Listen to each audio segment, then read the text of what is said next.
plusieurs fois, j'ai voulu abandonner. Ce qui me motive à persévérer, c'est surtout l'idée de voir un jour la boucherie-charcuterie Philadelphie prospérer. Par exemple, s'étendre un peu partout et faire des profits sans faire des pertes.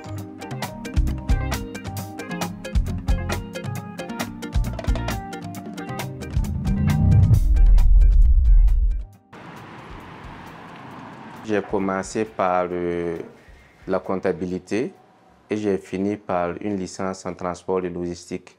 Voilà, après la licence, j'ai décidé maintenant de me lancer dans l'entrepreneuriat. C'est vrai que je pouvais commencer déjà par postuler, me lancer aussi dans la recherche d'emploi, mais ce n'est pas aussi simple que ça, vu que le domaine est déjà coincé. Me lancer aussi dans l'entrepreneuriat, ça peut m'aider moi et aider aussi d'autres personnes.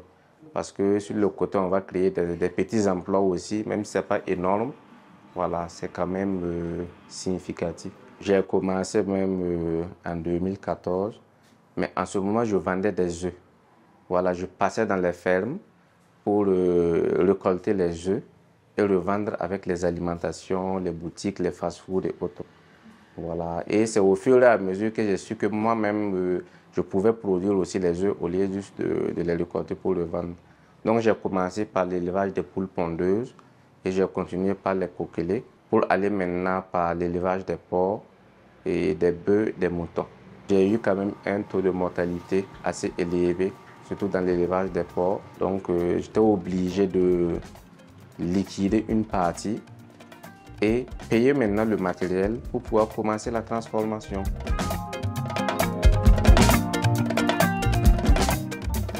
C'est un combattant déjà. Il a commencé tout bas et ça n'allait pas très souvent. Il a toujours tenu bon jusqu'à maintenant. Voilà, la boucherie-charcuterie Philadelphie aussi. Et c'est en 2017 que j'ai commencé. Nous avons les saucissons, les merguez, les jambons, les différentes pâtés, mais les différents types de saucisses aussi. Voilà. Et la viande aussi, on le prend soit à l'abattoir, soit à la ferme, voilà, pour le produire. Et la saucisson viande hachée, les merguez la mandara. Et mandara, il y a un caron pour et fast food. Nantuman bang zinga comme mandara zinga to. Et la nerente même zinga ka, tout le monde saucisson, merguez ramba. Le lagne d'avoir en tout cas soma. Donc même si d'avoir, en tout cas, mon client m'a apprécié.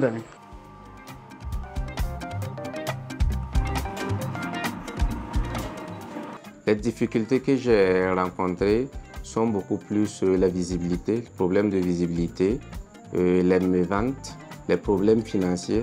Le papier nous a beaucoup aidé, surtout en matière de formation, notamment des formations en éducation financière, en gestion même de la comptabilité et aussi avec la visibilité, parce qu'il réalise plusieurs fois aussi des films voilà, pour nous. Grâce au PAPEA, nous avons quand même senti une nette amélioration au niveau de notre chiffre d'affaires, vu que la clientèle aussi a augmenté. Au début, j'étais vraiment à des quantités vraiment très bas.